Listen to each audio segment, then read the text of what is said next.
ನಮಸ್ಕಾರ. ದೈವತ್ವವಾಣಿಯ ಸಮಸ್ತ ವೀಕ್ಷಕರಿಗೆ ಸ್ವಾಗತ. ನಮ್ಮ ಚಾನಲನ್ನು ಸಬ್ಸ್ಕ್ರೈಬ್ ಮಾಡಿಕೊಳ್ಳುವುದರ ಮುಖಾಂತರವಾಗಿ ನಮ್ಮ ಹೆಚ್ಚು ಹೆಚ್ಚು ವಿಡಿಯೋಗಳನ್ನು ಪಡ್ಕೊಳ್ಳಿ. ಇವತ್ತು ಒಂದು ವಿಶೇಷವಾದಂತಹ ಒಂದು ಕಾರ್ಯಕ್ರಮ, ವಿಶೇಷವಾದಂತಹ ಒಂದು ಸಂಚಿಕೆಯನ್ನು ಮಾಡ್ತಾ ಇದ್ದೀನಿ. ವೈರಿ ನಾಶ ಮಾಡುವಂತಹ ಒಂದು ಕ್ರಮ. ಮಂತ್ರ ಯಾವುದು ಅಂತ ಹೇಳಿದರೆ, ಓಂ ಅಘೋರ ಭೂತೆ ಘೋರಭ್ಯೋ ಅಂತ ಹೇಳಿ, ಘೋರ ಘೋರೆ ಭ್ಯೋ ನಮಸ್ತೆ ರುದ್ರರೂಪೆ ಭೂಶಿವೆ ಭ್ಯೂ ಹ್ಯೂಂ ಪಟಸ್ವಾಹ ಅನ್ನತಕ್ಕಂತಹ ಈ ಒಂದು ಮಂತ್ರ, ಇದು ವೈರಿನಾಶಕ್ಕೆ ಬರತಕ್ಕಂತಹ ಒಂದು ಮಂತ್ರ. ಅರಿವೆಯಿಂದ ಒಂದು ಬೊಂಬೆಯನ್ನು ಮಾಡಬೇಕು.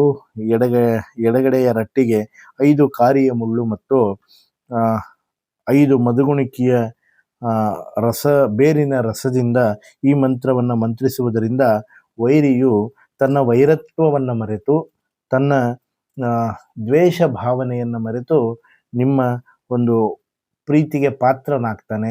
ಹಾಗೂ ಅವನಲ್ಲಿ ಇರ್ತಕ್ಕಂತಹ ಶತ್ರುತ್ವ ಭಾವನೆ ನಾಶ ಆಗ್ತದೆ ಅಂತ ಹೇಳಲಿಕ್ಕೆ ಇಷ್ಟಪಡ್ತಾ ಇದ್ದೀನಿ.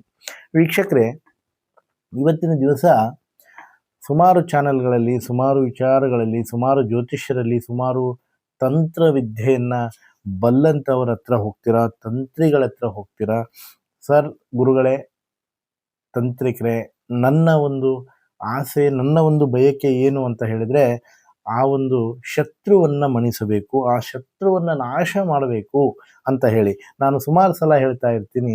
ಜ್ಯೋತಿಷ್ಯ ಶಾಸ್ತ್ರವಾಗಲಿ, ತಂತ್ರಶಾಸ್ತ್ರವಾಗಲಿ ಒಂದು ನೈತಿಕತೆಯ ಆಧಾರದ ಮೇಲೆ ಹೋಗಬೇಕು ವೀಕ್ಷಕರೇ. ಹಾಗಂದರೆ ಶತ್ರುಗಳನ್ನು ನಾಶವನ್ನಾಗಿ ಮಾಡುವುದಕ್ಕಿಂತ ಆ ವ್ಯಕ್ತಿಯಲ್ಲಿ ಇರ್ತಕ್ಕಂತಹ ಶತ್ರುತ್ವ ಭಾವನೆಯನ್ನು ನಾಶ ಮಾಡಿ. ಅಂದರೆ ಇಲ್ಲಿ ಶತ್ರುಗಳನ್ನು ನಾಶ ಮಾಡಿದರೆ ವ್ಯಕ್ತಿತ್ವದ ಮೇಲೆ ಹರಣವನ್ನು ಮಾಡಿದ ಹಾಗೆ ಆಗ್ತದೆ. ಇದಂತಹ ಒಂದು ಮಹಾಪಾಪ ಯಾವುದೂ ಆಗುವುದಿಲ್ಲ. ಹಾಗಾಗಿ ನಾನೇನು ಹೇಳ್ತಾ ಇದ್ದೀನಿ ಅಂತ ಹೇಳಿದರೆ, ಅರ್ಥ ಮಾಡ್ಕೊಳ್ಳಿ. ಇವತ್ತು ವೈರಿಗಳನ್ನು ನಾಶ ಮಾಡುವುದಕ್ಕಿಂತಲೂ ವೈರತ್ವವನ್ನು ನಾಶ ಮಾಡಿ, ಅವನಲ್ಲಿ ಇರ್ತಕ್ಕಂತಹ ಒಂದು ವೈರತ್ವ ಭಾವನೆಯನ್ನು ನಾಶ ಮಾಡಿ ಸಹೃದಯ ಆಗುವಂತೆ.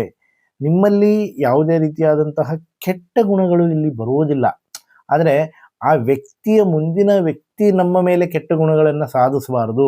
ನಾವು ಒಳ್ಳೆಯವರಾಗೇ ಇದ್ದೀವಿ, ಆದರೂ ಕೂಡ ನಮ್ಮೊಟ್ಟಿಗೆ ಅವನು ವೈರತ್ವ ಭಾವನೆಯನ್ನು ಮಾಡ್ತಾ ಇದ್ದಾನೆ ಅಂದಾಗ ಸಮಾಜಮುಖಿಯಾಗಿ ಸಮಾಜಕ್ಕೆ ಒಂದು ದಾರಿ ತೋರಿಸುವಂತಹ ಜ್ಯೋತಿಷ್ಯ ಶಾಸ್ತ್ರವನ್ನು ಬಲ್ಲಂಥವರು ಮತ್ತು ತಾಂತ್ರವಿದ್ಯೆಯನ್ನು ತಿಳ್ಕೊಂಡಂಥವರು ಯಾವ ರೀತಿಯಾಗಿ ಒಂದು ಮಾರ್ಗದರ್ಶನ ತೋರಿಸ್ಬೇಕು ಅಂತ ಹೇಳಿದರೆ, ಶತ್ರುವನ್ನು ನಾಶ ಮಾಡೋದಕ್ಕಿಂತಲೂ ಶತ್ರುತ್ವವನ್ನು ನಾಶ ಮಾಡಿ ಅನ್ನತಕ್ಕಂತಹ ವಿಚಾರ ಈ ಮೂಲಕ ತಿಳಿಸ್ತಾ ಇದ್ದೀನಿ.